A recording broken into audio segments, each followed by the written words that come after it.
Having an action-packed day like we always do. It's the show. It's Covino and Rich. And to my left, dude, he's strapping and he's much taller, making me feel short. Let's welcome you're for the first time. 5'9" Mexican. So 5'9". Hey, for Mexican, that's tall. I'm like 5'10" and like 3/4. You'd be on the Mexican international basketball team. Absolutely. Let's welcome for the first time Joshua Jackson to the show. What's going on, man? How are you? Thanks for having me here. Joshua, you are taller than I thought. Yeah, that's a pretty good intro. Well, and I'm Irish too, so for my people, I'm a giant. Yeah, how tall are you? 6'2". Can you slam dunk? No, still white. Still white. He's like 6'2" is not. I could be 6'9". It's not like he's like I'm 6'7". Yeah, I'm wondering how he took advantage of that height. He's probably got me in basketball. Off a trampoline, sure. On a trampoline. But it's a pleasure to have you here, man. You know, I feel like in a way we've grown up with your face. You know what I mean? I know your face. Yeah, no, a familiar face. And we've been doing the show a long time, but we've never had you. We've had a lot of your co-stars and friends, I'm sure, on the show stop by. So it's nice to meet you, man. Good. Well, I'm glad I could be the last. You've made it. Yeah, no, but congrats on everything, dude. On your life. Yeah. Congrats life on your is life. good. Hey, Thank you. great life. Well, Great thanks life. for having me, and it's been a good time talking with you guys. You know what? Before we get to all your stuff, I was looking on your Twitter, and we do have one thing. We have probably many things in common, but one being 49ers fans. Oh, God. I'm a big Niners fan, and Me I saw too. that you were, and I was like, oh, that's something we have in common. Boy, it is He wouldn't get big time by Kaepernick, though, the way you did. I know. Oh, did it happen to you? Yeah. Really? So now I feel like it's sort of karma. I don't know.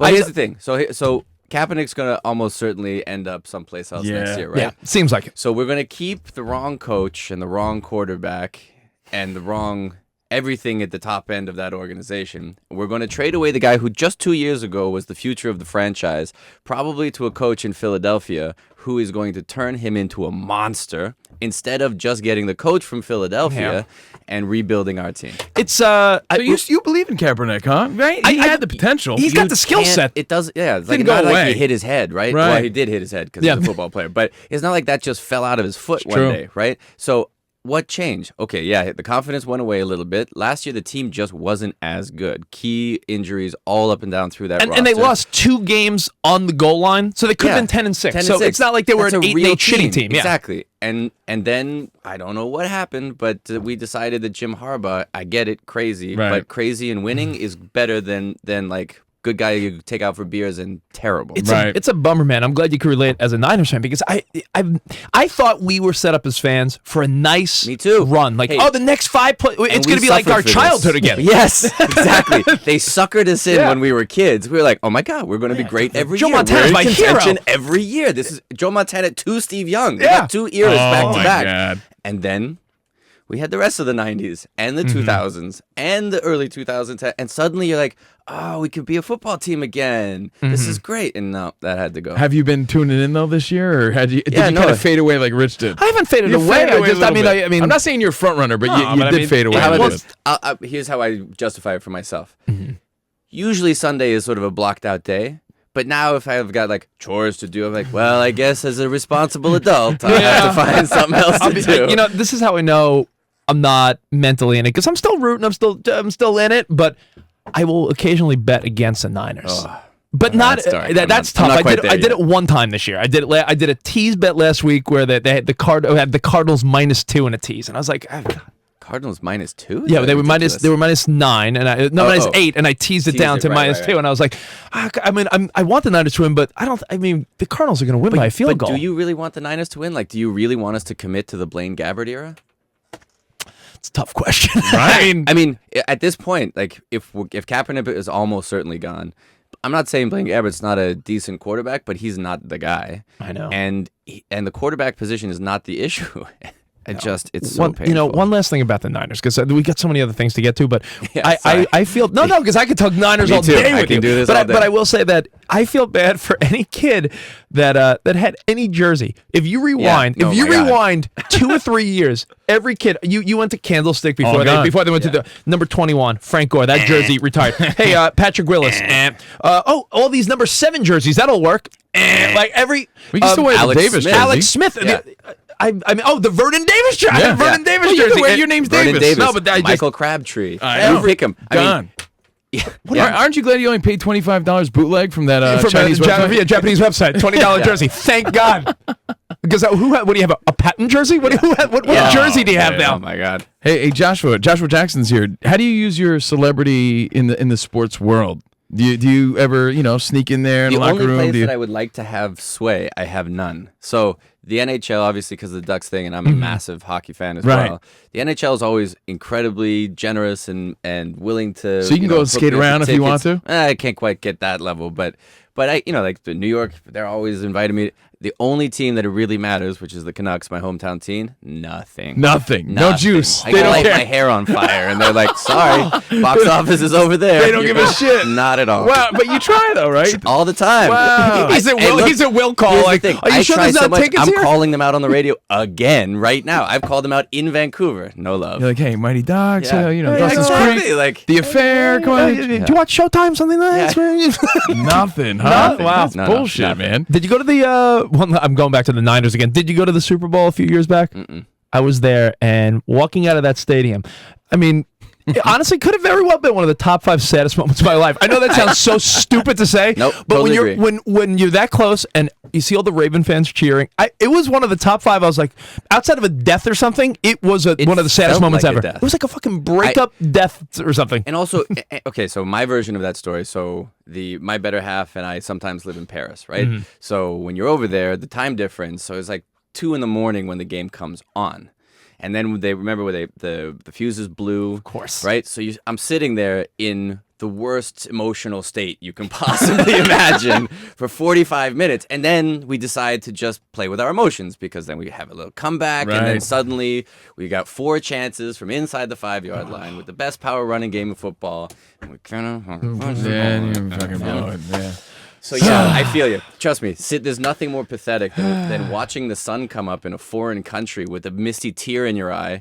Wife asleep in the other bed in the bedroom. She gave up hours ago by yourself, looking at a blue screen because there's no more broadcast. Going, By the way, how'd you end up doing the part-time Paris thing?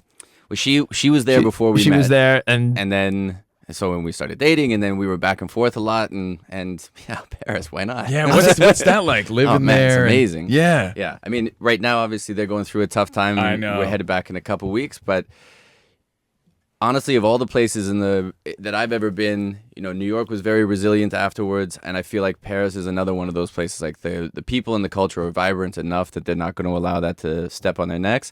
And it's it might be the most beautiful city on the planet. It really Do you feel a lot more culture though that you have have a lot of time now invested in Paris? Yeah, that I can say that I live in Paris. I do. He can intellectually jump the conversation just by saying, "You think I don't drop that Paris. card?" Like, well, actually, since I live in Paris part time. Because this asshole. Before we lived in New York for the last 10 years. Yeah. We're 4 months out here now. Right. So before we left for the West Coast, I took my wife to Paris because coming from New York, it's a way easier trip. Yeah, of course. So he's like, they mocked me forever. Like, look at you going to France, going to Paris, and you just realize that everyone. No, because Rich isn't a name dropper. He's like a destination dropper. Right. Like, yeah, when I was in Antigua, right? Like he does that. So we're like, oh god, now we're gonna hear about France all the time. But I love that everyone really just sits. They don't eat much. A lot of just drinking rosé. Yeah, and then halfway through the day, and it's totally good. Like you sit at a cafe, cheese sandwich with croque monsieurs and rosé. And what I love about it is you sit next to the person you're with, and you just watch people.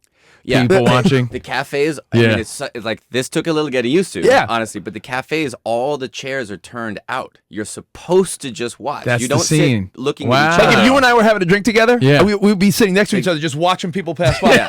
That's cool. It's I like amazing. That. Like, and I it's like just that. it's like, and everybody and women there, like Italian women, is the same thing. But you really notice like French women, when they meet you, they go from your shoes to your head. Oh, they scan you. The full thing. There's no Right. hey, how are you? It's right, like, but they want to see your shoes. yeah, Yeah. They start at the feet and they work their way all the way up. Like, Do you notice sometimes when they pause halfway up and you're but like, that's the thing. You're like, well, no. If they pause, they're like, no, he didn't make the cut. Fitting all the way up. They didn't like the shoes or the package. Nice. Wow, Joshua Jackson. How does your celebrity translate? Overseas. Are you as big of a star like in Paris and France, or do you get a little more freedom there? You get more freedom because they have personal privacy laws, so you're not allowed. There's no paparazzi in France. So nobody's bothering. Nobody's bothering. And I'm at that level where I'm recognizable, but it's not like I'm Tom Cruise, right? Nobody's chasing me down the street. So generally speaking, in my life, it's always complimentary. If somebody bothers to come over, it's that sort of thing. Like, hey man, I like your show, congratulations. But it's not craziness. Is it a good ego stroke still though for when you're in front of your wife, or is it still annoying at times? Well, certain times, yeah. Like if you're in the middle of a bite of food, that's not a good time. Right. Like, but in a way, people come up, like we'll be in the middle, like kissing each other, and someone tap me on the shoulder. That doesn't fly with me, but it really doesn't fly with Diane. Right. Gotcha. Wow. Yeah, I'll tell you what. Know what I love about The Affair. I'm not caught up, but it's one of those shows that how you always wonder where people find the show or where people start the show, right? And probably the people that run Showtime try to figure out, like, hey, how are people watching on demand? Are they catching up? How are they doing it? Honestly, I was on a flight, and the in-flight entertainment was like a free sample of the first 2 episodes of The Affair. I'm like, American, or it wasn't JetBlue, it was an airline. Their like feature of the month or something was The Affair. And I was like, were they heavily edited episodes? No, they were. That's the weird part, man. We say that been all the talking about time. This on planes now. Yeah, no holds barred. Really? Yeah. There's some moms gonna come over and think you're a creep. Like, I totally you can't, because the screens you can both see it. Like, you would what are you think, gonna do? Right? But it's no different than someone with an iPad watching whatever they want next to someone, I guess. It's but a you weird can sort thing. of shield your iPad. Yeah. You know what I mean? Like, but that got me going to go home and then say, let me pick this up when I go home. Whenever I see Yeah. The Affair, they know what they're doing. Yeah, as I was gonna say. So you're picking up people everywhere because people watch TV different now, huh? Well, TV is. I mean, TV to me now is like saying Kleenex when you mean tissue, right? We just say TV, but it doesn't. It Exactly. means something completely I different. never even thought of that. Because Good point. The whole world, since I started doing this in the last century, the whole world has changed. Like the television world, whatever that really means, is completely different. Yeah, people have it on, they have it on their phones, they have it on their iPads, they have it in planes. It's the methods of distribution have completely changed, and it's also changed the way that we watch. Like, we all grew up in an era where you didn't have a choice. You were going to wait a week, right? Yeah, that's it. And then it was going to come back on. Yeah, but if you missed it, too bad. Too bad. We Yeah, wondered this. exactly. They must have. I feel like they did so many reruns of shows because I'm going to pick a random show like Growing Pains or Who's the Boss or something. We didn't. How many times did you see rerun recording the Doobie Brothers on What's Happening? Yeah, but I saw that exactly. shit like 1,000 times. But we've all seen the same episodes. But it's not like we were there every week. They must have rerun so much back then.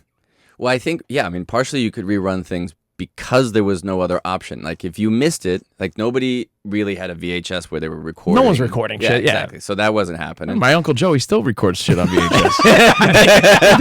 He does. He's the one. He's the guy. He's the one. He's the guy. No, I think didn't they just figure out what tested well and then replay the shit out of that all the time? Like, how many times did you see Samantha? Yeah. That's a hickey. That's a hickey. Or like when she has her shitty yellow car and Who's the Boss? I guess you're right. Maybe they just replayed like the top 5 episodes of every show. Right. I think that's what happened. And then, that totally must change you. Does that bug you out when you see, your show replayed all the time? And, your whole life is almost cataloged at this point. Yeah. Well, that's crazy. That is a little strange. Like, to go from Mighty Ducks to now, pretty much every awkward moment of my life has been caught on camera. And then, and in this new world where things don't ever die, like, I can't believe I'm this old now, but a friend of mine's kids who are old enough to be getting into Dawson's Creek, and they're watching the show, and it has another life again. I wonder if they love it as much as our producer Spot loves the show. Dawson Creek fan. Busted. We got to tell you a story, man. we got to tell you a story. Joshua Jackson here, The Affair. We're going to talk more about that.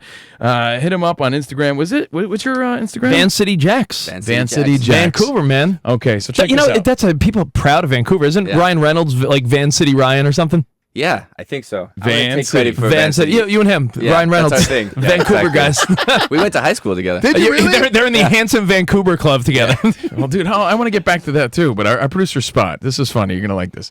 We had Vanderbeek on the show, and as I said, he was looking so Vanderbeek and happy and handsome. He was so Vanderbeek that day. He's such a charming guy, like nice guy. He was in best of spirits. We're having fun now. We're having fun, right? And we go to Spot because Spot, our producer, really does love. He's a huge Dawson Creek fan. I was a fan of the show. He was a big fan. Big fan. Dude, you don't have to defend that. I like the Yankees. I like the Yankees. He likes the Niners. This guy likes Dawson's Creek. Right? Wait, hold on. Yeah. No, hold on. Continue. So we think we're gonna do, and we're like, Spot, we're gonna tell Vanderbeek how much you love the show. And he's like, oh, no, you're gonna embarrass me. So we're here with Vanderbeek, and we're like, yo, who really loves the show? Our producer Spot loves the show. And Vanderbeek lit up like, oh, that's cool, man. That's great. And Spot goes, yeah, I love the show. And then for some reason he got all weird and said, not really. No. You're taking it out of time. Not really. And then for the rest of the time, Vanderbeek was like, What the fuck? It ruined the whole fucking interview because we were being serious. We were being sincere. And you clammed up and got embarrassed. He got embarrassed. You made it sound like I have the DVDs on repeat at home and just watch it nonstop. I love the show. The show was great. You're like, and clearly I don't have the DVDs. It was on VHS. And then he goes, yeah. He said that. He goes to Vanderbilt. He goes, yeah, I watch the DVDs on repeat all the time. Yeah, not really. It's just like... So, he just set the shittiest tone. I was about to say, shockingly, he didn't feel that open after that. No. I don't know why. I swear to God. And we had this awesome camaraderie going with James Vanderbeek, and then all of a sudden he was like, "Were these guys fucking making fun of me the whole time?" And we weren't. That's the fucked up part. He really loved the show. When you work on Dawson's Creek, you have to be prepared every once in a while that people are fucking. You think someone's fucking with you, but we weren't. He really loved the show, and then he had to over justify, like, not really. Right. You had to save your manhood. I guess. Trust me. He had to save his manhood. I embarrassed him. Sold my love of Dawson's Creek as if I was like living super fan. We embarrassed him and we apologized. But Spot, why did you like the show so much? Because you were a big fan. I don't know. It was around the same. We were around the same age. Is that what it was? You're about to walk it back again. And now you're gonna make me uncomfortable. I can see this happening. You're like, I love you, Josh. Really not really. The show. Yeah, exactly. Actually, it was my girlfriend. Actually, I've never even seen the fucking thing. Much like every horny teenage boy, I not love Katie really. Holmes. You love Katie Holmes? That? Okay, that's fair. It was that. It was the same. You're going through the same thing at the same time. It was very similar, very parallel to my life at the time. That's how certain shows hook you in. You always made fun of me because I loved How I Met Your Mother, but the Wonder Years they lived the same years that we lived. I guess, when you can relate to a show. Basically, Josh, you and I, same cat. Same guy. Exactly. Joshua, I want to ask you, what was that time like? Looking back, man, was that a crazy time for you? I mean, here you are, you're a younger dude, single, no responsibilities, and you're popular guy in television. Do you feel like you lived it up as much as you should have? I mean, I had a pretty good time. Yeah? That's good to hear. The popular thing on television, that takes a little while. Everybody conceives of it as like they turn the lights on and suddenly you're the guy. Right. And obviously I look back on that time in my life with great fondness because it changed my life. It set me on a path. Yeah. It rescued me from being just another broke actor. And I was, I was not the most together teenager. So what was the thing? What was the issue or the problem? Well, I was like I was a 17-year-old boy, so nobody could tell me what to do. So you're kind of a punk? Kicked out. Yeah, I got kicked out of 2 high schools. Shit. I couldn't get a job because I didn't have my high school diploma. So I was like, I was in that place, right? Frustrated, pissed off, child of a single parent family. I was just, angry young 17-year-old. So this gave you direction, I guess. It gave me direction. It gave me a paycheck, which was great, and it gave me a place 14 hours a day where I had to be focused in doing something that I actually really enjoyed. To take your responsibility. And gave me responsibility. Hold on, no Dawson's Creek. What happens to Joshua Jackson? I mean, do you still stay on that hustle? Case scenario, the good people in my family and my life around me would have slapped you around. Would have slapped me around and put me on a good path. Worst case scenario, sort of typical dumb shit. And some of the guys I came up with went through all of that. Right. Shit, and it leaves a mark. Wow, that's a cool story, man. I didn't know that. When we talk about sports movies,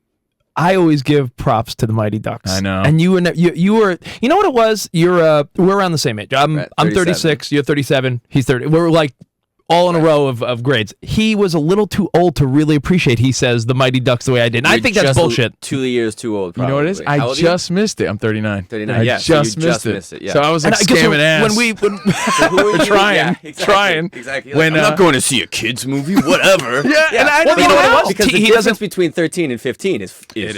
And it's huge. For us. I don't know how I missed it. For us, it's a difference between a couple movies. It's the Mighty Ducks movies. It was Angels in the Outfield. It was Teenage Mutant Ninja Turtles. There was certain things that were too corny for him, right? But we're still in our wheelhouse. Remember that, because 13 to 15 is massive, right? And if you can't be a self-respecting 15-year-old who is trying to get past second base and want to watch the Mighty Ducks movie, I get that. I feel that. I appreciate the fact. But if you were 13 when the first one came out, you can be a 15-year-old going to the second one. Absolutely. Because now it's cool. Well, then let me ask you this: how does it hold up now? How does it hold up? Heart. They have heart beyond all legendary. I know, and I feel like I missed out. So I watch it now as an adult with a kid. I don't know if that matters because I do have a kid. Yeah.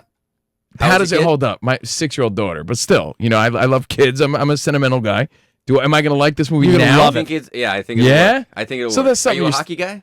Not really, no. I think it works without the hockey thing. I agree. Thing, I'm a sports guy, so it don't matter. So you'll get it. And 6, she's probably maybe a little, just a hair too young. Maybe next year, the year after. But I'm Canadian. These movies are they will live forever. That's Until they awesome. make another hockey movie for kids. This is they play it like It's a Wonderful Life in Canada. Oh no it's on every shit! Christmas. So that must Yeah. be so. It You must be has- so proud to be part of that. It has heart. I mean, again, had no idea getting into it, but it's been a cool thing. I mean, to still have like little 8, 9, 10-year-old kids come up and be like, Charlie, what's up? How cool is that? What's cool about it too is that each of the Mighty Ducks movies, you would think that it's just Disney's just trying to pump out another one to make the money. They all have cool plot lines. I like the one where when do they play like the foreign kids in the world? In the second one, the second one, and then somehow we go from being a regional state champion to like world champions. world champions, playing. If you knew anything about hockey, playing Iceland. Yeah, The least likely of all places to have the junior champion hockey That's team. so But hey, cool, though, man. And do you have like Disney pull after being part of such a legendary, Disney's part of the? another tough place. No, Like, fuck. yeah. You should be like, yo, I'm here. What's up? I have more pull with the You Ducks now that they're not owned by Disney. Okay. There you go. Wait, it wasn't Michael Cudlitz in that movie? yeah. We had him. We had him on he was just on recently. a couple days ago, and he was in D3. So when you see a guy like him now kicking ass on The Walking Dead, are you like, oh, that's pretty badass? Oh, sure. I mean, this is the funny thing about surviving for as long as I have, right? Right. Like, I've been kicking around for so long. Even, Sean Weiss is on Daredevil, right? So you're like, these see faces, these man, guys. we keep on coming back and we keep on coming How back. cool is that? It's great. That is badass. Unbelievable. There's another story. Isn't there another story? Spot, don't you have another like random story? We have a mutual friend, and you bumped into Spot before with his family. Oh, please tell the story. here's my By the way, random Joshua Duck Jackson Jackson here on the Covino and Rich show. So it was. I remember it was my mom's birthday. I was living with a friend of yours. Of mine? It was his ex-girlfriend. Right. Yeah. This is years ago. Yeah. Long story short, I ended up living with his ex-girlfriend even after they broke up for like a year. Jen Sturger. Oh, my God. Really? Yeah. Very awkward. He suggested it, which made it even more awkward. So Spot but- lived with her. So I Right, lived with her. right. So my entire family came over for dinner. It was my mom's birthday. It was like one of the only times they came to visit me at my apartment. And it just so happened it was the day I guess you were in town and you went to visit Jen. Just to What- say what hi city or were we in? something. New New York. York. This was in Yeah, New York. again, New years York, ago. Jersey City, whatever, Hoboken. You came to visit, I don't know, just to say hi. You were in town, meet up. And so I go answer the door. My whole family's just sitting around in the kitchen. We're eating, enjoying each other's company. And I walk. You're at the door. If I remember, we're going back like Years. 11 Yeah, Oh, long ass years time. ago. This is a long ass time ago. 07, 08. She was working at the Jets at this Yeah. point, Yes, right? right. When all that shit was Yeah, going on. this is years ago. Yeah. And what makes it funny is, again, he's a big fan. He doesn't know who's at the door, and his whole family's there, and in walks Joshua Jackson. So you can imagine the story from our perspective. We're like, what? Who fucking came by? What? Really? So, my mom still talks about the story. Excellent. Good. His good, mom's good. like, hey, have you seen Joshua lately? Are you still friends with him? And now you can say, Right? Yeah. yes, And I now- have. As a I matter saw of him the other fact. day. How fucking And funny furthermore, is this that? guy behind you is responsible for tarnishing Brett Favre's leg. Yeah, that is true. That is true. Get out of here. That is Really? true. Yeah. Well, because she moved to New York to be closer to me, but then I broke up with her and she got a job at the Jets. Hence the Favre thing happened. So in my mind, I'm like, But I have my own you could- conspiracy. yeah. Was it Favre's penis or really just Rich's penis? Because you used to wear Crocs back in the day. I never wore Crocs. I never wore Crocs. Funny old school story. But though. it's so funny. I wanted to share that with Yeah. you because it was That just is so. going It was way just back so to yeah, random. that's a Yeah. long ass time So ago. random. Joshua Jackson is here. So what's it like now? You got this whole career, you got this whole thing, Child Star, Dawson's Creek, but now you're part of this cable show. Was that a big adjustment for you, just you and your image, and you're doing all this like adult crazy shit now on cable, and just being part of a cable thing in that way? Well, so I don't really spend too much time worrying Yeah, about. and by the way, I know there's a lot of fringe super fans too, so I know it's not anything new, but this Well, no, is no, something I'm more just- intense. I guess what I'm saying is like the process of trying to take a job is less about worrying about image so much about because particularly on television you're doing things for a long time, right? Right. So it has to come from a place of passion, really, where you look, you read that script, you know who's involved, you go, I really want to be doing this. Because you're making a serious commitment. I mean, there's a marriage of sorts that goes on there. And the affair, honestly, I mean, the material is challenging, but that's good for an actor. And the part of the reason that it was so attractive to me was that it was a supporting character, right? The coming off of Fringe and doing 5 years of carrying a show and doing that, which is good, is exhausting. So I was looking to take a lot of pressure on you. A lot of pressure, and just time wise, right? Wow. Like the pressure, you grow up, you learn how to deal with the pressure portion of it, but just literally time, like 12, 14, 16 hours a day, 5 days a week, 9.5 months. I'm not 22 years old anymore. That adds up, right? So I was looking to take some time, and then this thing came along that would allow me to work with these excellent people doing this challenging material, but not have to take the full burden of the show. So that actually was a large portion of the reason that I got in the beginning. Well, I want to know I'm this. lazy is what I'm saying. You're lazy, right? But I'd imagine as an actor that people have seen your whole career. Do you find it a compliment or an insult when someone sees your work on The Affair and they go, "Hey, the Dawson Creek Mighty Duck, he's got some acting chops." Meanwhile, you've had them all along. Is that do you? Because I'm sure you've heard those type of things, right? Like, look, look, it's no worse than people are like, "You're so much better looking in person." Like, that's not really a compliment. I know you mean that nicely, but and yeah, I mean. Look, if I didn't have the confidence in my own abilities, I wouldn't have been able to do it for this long. So some people are fucking with you, and you just got to take that. But generally, people mean that in a positive way, and you just got to roll with it. I want to know what you think about watching this show. The show is about extramarital relationships and affairs. The Affair on Showtime. Do you recommend people watch this with their girlfriend and wife, or could it bring up too many real situations? Because a lot of times I'm watching, I'm like, what the fuck is going on? Yeah. I mean, truthfully, for me in my relationship, no, we don't watch it together. You watch the first like a couple separate thing. It can bring up too many, right? Too much bullshit. And it's Sunday night. What the last thing you want to talk about at 10 p.m. on a Sunday night is like, remember that time? You're like, nope, I want to go to bed. So this is a solo watch, you think, right? I agree. But some people, like one of the guests who was in here on one of the other shows, she watches it with her just about to be husband. I was like, good for you. My best friend Wes and his wife Jackie, they watch it together. I'm like, I'm impressed. Good but for you guys. recommend, and you keep it separate. We keep it separate. Yeah, we can talk about it afterwards after everybody's had a chance to digest. But in the moment, you catch the side eye and you're like, "What?" My wife doesn't. My wife doesn't even know that I watched first season. This is subject matter that is not. Shit. Yeah, because it can bring up. It can simply bring up. Well, how do you feel about what's going on? It's like not to throw another show in the mix, but that show on USA, Satisfaction, where it's all about like the guy's a male hooker and his wife's cheating. Like certain shows might be solo watches if you want to watch them. Absolutely. And do you actually watch the show? Do you watch it? Well, I mean, I have to watch it. Right. No. Do you actually enjoy it though? I mean, I like the show.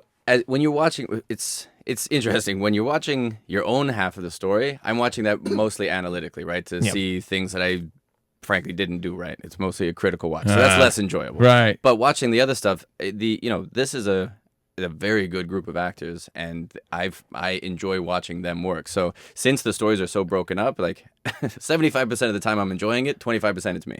Hey, I gotta ask you this Dominic too. West, by the way, what an intense actor.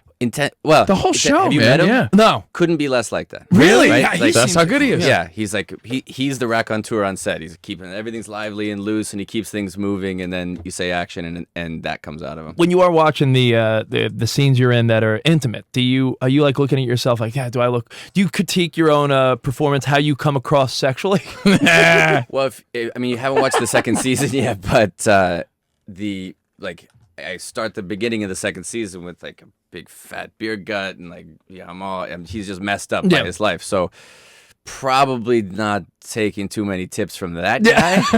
And then there's another scene that's basically just sport fucking. So not taking too many tips from that either. No, actually, Cole's sex life sucks. Yeah. Well, it's terrible. When you're saying you have big fat beer gut, but you're doing it for a role or whatever, don't you start feeling a little shitty in real life too as a result? You're trim now. You just you drop it quick still? Well, here's the thing. Or is thing. it fun to have that as an excuse? No. Is I'm it 37? I was going to say, it's getting a little trickier. You don't drop anything quick anymore. So I actually, the idea for letting it go a little bit was that when you're feeling shitty, you tend to see yourself worse than you are, right? And so this guy is feeling bad about himself. So I was like, you know what? Let's just go all the way with that. That he just lets it ride. Like he's just fucking. That's all out there. Since you let it go like that, was that your opportunity to actually, on all the times where you're like, yeah, I shouldn't eat that pizza, I shouldn't do this. You're like, you know what? I'm gonna do it. No, it's the reverse. It's worse because the show because it's a TV show and not a movie, and because he has to come back to not being a fat slob over the course of the season. I had to be in shape to then let like to have a gut and then be able to drop it fast enough. So it was actually worse. I shot myself in the foot because that's what I was thinking. I was like, I'll just let it ride. It'll be good. Well, let me just say, all those times where you're like, man, I really want to get some shitty food and you don't. No, man, I had 6 months without beer. Well, you're much more handsome in person. Just kidding. Hey, Joshua Jackson's here. Not really. Yeah, not really. Dick. Joshua Jackson's here. The Affair. Hey, you guys filmed this in Montauk, right? Yeah, some of it, not all. Okay, I got to ask you this because I said Rich is a scene dropper, like a destination dropper. So I hear about Montauk when is I'm a in scene. Montauk with Chad and Tad and Brad, right? What is the scene like for Joshua Jackson? Do you get to go out there and live it up a little bit when you're out there in Montauk? Yeah, Montauk is quite the scene. It's cool, huh? man. Listen, it's not all douchey. There's cool spots. It's a fun little. It's a fun town. Well, it's like I'm not an East Coast guy, so the Hamptons, all that was new to me. So Right. that's a lot, right? That's intense. That's really a lot.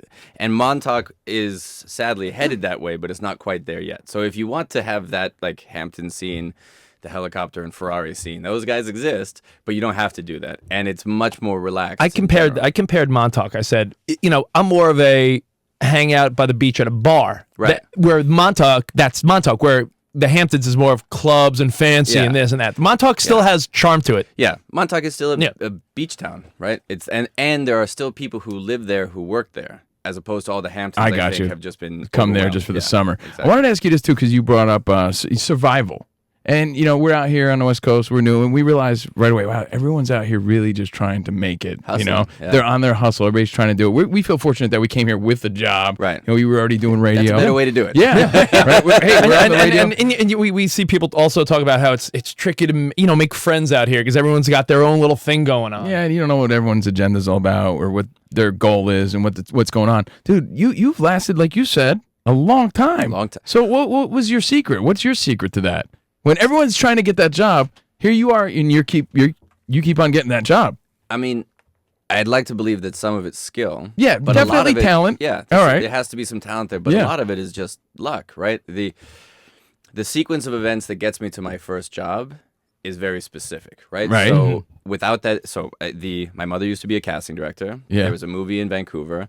The LA casting director was in the office, and because my mother's a single parent mom, I was at the office a lot. So they're trying to cast the son of the main family, trying to cast the son. My mother's assistant, also a single mother, her son was in the office a lot. So after being there for weeks and weeks and weeks and them not finding these kids, finally she's just like, why don't you two come in? That's my first job. That woman, the casting director, becomes an agent at William Morris the next year. I'm a local hire Vancouver actor, not an actor at this point, right? No idea what's going on. She calls up and is like, I'd like to represent your son. Now, I remember this conversation when she said to me, would you like to be a client of William Morris? I was like, I don't know. I have to ask my mom, what's William Morris? Like, not a professional kid at all. You have no idea. If that doesn't happen, the Mighty Ducks doesn't happen because clearly they're not coming to knock on my door up in Vancouver because they heard about how good I was. So if Mighty Ducks doesn't happen, then I don't start on my acting career. If I don't start on my acting career, I'm not still Dawson's working. Creek. Well, the Dawson's Creek one is even crazier. So I'm not still working by the time I'm 16 when I'm skipping over some pieces here because people are falling asleep. No, but this is interesting. This is very Not interesting. at all, because any little thing different would have changed your trajectory. So at 16 years old, I'm auditioning for a movie called Apt Pupil that's supposed to shoot here, right? So the Ducks thing is done now. I'm not a cute kid anymore. I'm kind of, I got pimples. I'm tall, and my voice is kind of screechy. I'm like in a bad spot, right? So the work is drying up for me. I don't get the lead in Apt Pupil, but I get a supporting role in Apt Pupil. That movie falls into financial problems, and it gets pushed by a year. So I'm now scrambling. I'm up in Vancouver doing shitty jobs, getting kicked out of high school, being generally a pain in the ass. Pissed off. Exactly. So the movie comes back the following year. It just happens that it's shooting during pilot season, which I'd never been down here for because I didn't live here. So I come down here. I happen to be here for pilot season, go through this incredibly long, I think 12 or 14, I can't remember how many times I auditioned for Dawson's Creek, but it was ridiculous how many times I went in for different roles, for different things, for different groups of people. I do remember that at one point, the first time I met Katie at one of the auditions, in my audition, I put one of the executives to sleep. He literally fell asleep, snoringly asleep, to the point where I stopped the scene. I'm like, should I stop? I mean, I'm not getting this job if if he can't even make it through the audition. So do the whole audition process, end up getting the job. this is sort of technical stuff, but there's a thing inside of a actor's contract called a drop pickup, where they drop you for a certain amount of days inside the filming of a movie, so they don't have to pay you. Right. So my drop pickup just happened to work out with the exact filming schedule of Dawson's Creek, because when I first got the job, they're like, scheduling conflict, can't do it. Sorry, not going to work out. And they worked it out so I could skip the first couple of days of the pilot, do that. So literally went to work on the movie here, took a bag, flew out to North Carolina, shot in North Carolina, brought my bag back, finished up the movie here, went back to Vancouver, forgot about Dawson's Creek. So any one of those pieces shifts, and my whole life changes. That's the thing, huh? Fucking life. Some guys have all the luck. Yeah, how the fuck you got so lucky? No, but that like app pupil, but really, app like, pupil, but such really. a key part of your life, and meanwhile, people would never think that. Never think about it. But like, if that movie goes Films its on original time. You're not here for pilot season. Right. You don't say, "Hey, let me throw my hat in the mix for Dawson's Creek." And then, never. Yeah. Wouldn't have gotten those opportunities. Wow, that's fucking amazing. Hey, I was looking at That's some a of good the story, man. I was looking at a lot of the movies you've done, and just some that people may just think and forget for a second. Urban Legend, Cruel Intentions, The Skulls. What a good movie that was, huh? That's a rando movie, huh? That was I turned 21 during the shooting of that film. Do you remember any big party night out? When you I remember because I'm Canadian, right? But we start drinking at 19. Yeah. I moved to North Carolina 3 weeks after my 19th birthday. So now I'm like, I got 2 years on the clock. And then for my 21st birthday, I happened to be back in Canada. So we finished working that night and drove to Buffalo so I could have my first legal beer. that is awesome. I'm looking over, not only your movies, but some of your notes here. It says you bought your childhood home in Topanga, California. Yeah. I thought you were from Vancouver. How does that work out? So when you first came here. the long history of my life. So when I was born in Vancouver, stayed there till 2. Parents were still together. Father's job moved him down here. Right. We ended up living in Topanga for 3 or 4 years, almost 5 years. Parents got divorced. We moved back to Vancouver. And so my first early childhood memories are in that place. And I bought it back from the guy who bought it from my father. How did you do that, though? You waited for it to go on sale? Or you kind of muscled him into, you gave him an offer he couldn't refuse? Why did you want it so bad? Just because? Sentimental? Yeah, sentimental. That's fucking cool. And I didn't even, that story is, I came down here for a friend of mine's wedding, like a kid that I had known from that era and kept up with. Yeah. She was getting married. And the day after, her brother and I, who are actually closer because we're the same age, Yeah. I was like, you know what, why don't we grab a 6-pack? I haven't seen you in a couple of years. We'll go out to my old place because it's beautiful out there. And we'll just, I'd like to see my old house.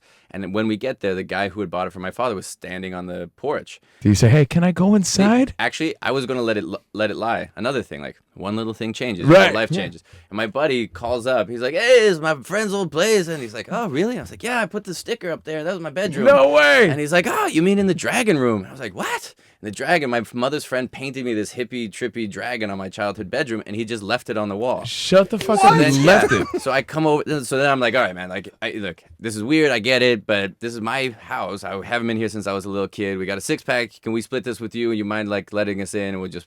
And he's like, yeah, sure. No, this is only in Topanga. This is Only such in a Topanga. random, awesome And we go story. through the whole house, and he goes up to the dragon room, and I'm looking, I'm like, I can't believe this thing is on the wall. And he goes, well, yeah, I knew it meant a lot to somebody and that they were going to come back for it someday. Shut up. Swear to God. Get Word for outta word. here. Yeah. Oh. So we end up spending like 2.5 hours on the porch with this guy, give him, my whole life story, his whole life story.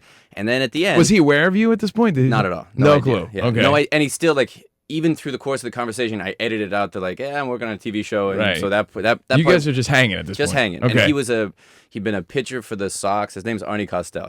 He had been a pro pitcher, retired up there. Thought he was going to have a family, didn't have a family. So anyway, we get the whole life story, do the whole thing. And then on the way, and at this point, I'm mid-20 or 21 years old. So I'm a kid still. Yeah. And I just said to him, look, man, I don't know if I could buy this house, but if you ever consider selling it, will you at least give me a shot? And I gave him my phone number, and that was it. And then I went back to, my mom was at the wedding too. I was like, Mom, I'm crazy. I was in the house. You never believe. That's fucking random. So the next morning at 9 a.m., he called me up. He was like, hey, it's Arnie. Were you serious about buying the house?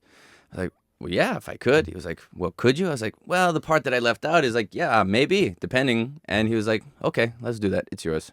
And he sold me the house the next day. Get the fuck out. Wow. And you still got it. Yeah. Holy Get the shit. fuck out of here. Because think about You it, still bro. the dragon on the wall? Oh, hell yeah. Oh my God, it's so random because dude, as an adult, you dream. Like when you dream, you a lot of times you go back and you're a fucking childhood have you done this or no? You fucking got. You did because you're a weirdo like him. I did. Well, no, I would feel so bad seeing how they changed everything. No, I don't have the great story he has. I went back to with my wife or an ex or some of the time, I pass my old house where I grew up on Long Island. Right. And I happened to no joke, the day I was there, it was an open house. So I posed as just a regular person, like, oh, I'm here, let me check out this house. And I like walk through the house as if I've never fucking been there. And I'm like, there's my bedroom, but they had changed it. You know when they like gut a house and make it very generic for the next, and so it had nothing. It had none of the character of the house. It wasn't my house anymore, but it was just weird to pretend to be a possible consumer of my childhood home. That's a really cool story, man. You should have like that dragon like tattooed somewhere or something. That specific dragon, because it seems to be like just a part on of your his life. back. Right? Yeah. This is me, man. That's so cool, man. Well, hey, man, it was really cool to meet you. Pleasure. I appreciate. He's rocking the Goopaline. Rich, why don't you say something? No, because he probably could pull it off. Now get the fuck out of here. You wore it though. That's the Rocky. That's the Rocky IV Goopaline, by the way. That is like Rocky IV with the button on the top. You wore that to go see Creed with me. Yeah. How is Creed? Creed's good, man. It's dope. If you liked all the Rocky movies, then you're gonna love it. I rocked it to the theater. Did you really? Yeah, Rocky style. If I do anything somewhat different, they're gonna shit on me. What's his fighting style? Like, is he Creed? Yeah. Yeah, he's convincing. Does he do any of this? No, he doesn't do none of the Apollo Apollo shit. stuff. Okay, No, it's good though. It's good. It's got heart, he's man. not as slick and fast talking and fast as Apollo Creed seemed to be. Yeah, but he does. Oh, dude, you're gonna love it, man. Let me say this because one last thing is we were saying we bust each other's balls. Anytime one of us takes any type of risk with a new shirt, jacket, hat, we bust. Isn't that what men do? But we just murder each other. Do your childhood friends bust your balls when they see you in a magazine? Like, look at Josh. Look at fucking. I don't know why I He's wearing admit a this for Goopaline. myself. I shouldn't do this, but I wore an ascot in public once. You Mr. Furley? And so I've been getting that shit. And this happened like 9 years ago. And it will never fucking die. Oh my God, 9 years ago. That's great, man. Dude, it's really nice to meet you, man. And fucking great stories. Guys, hit him up, Van City Jacks, and check out The Affair on Showtime. The Affair, Showtime. Catch up like I did, guys. I'm still trying to catch up. By yourself. 10 p.m. on Showtime, and the season finale is coming up soon. Yeah, we got 3 weeks left. Perfect. Thank you so much, Joshua Thank Jackson you. on the Covino and Rich Show.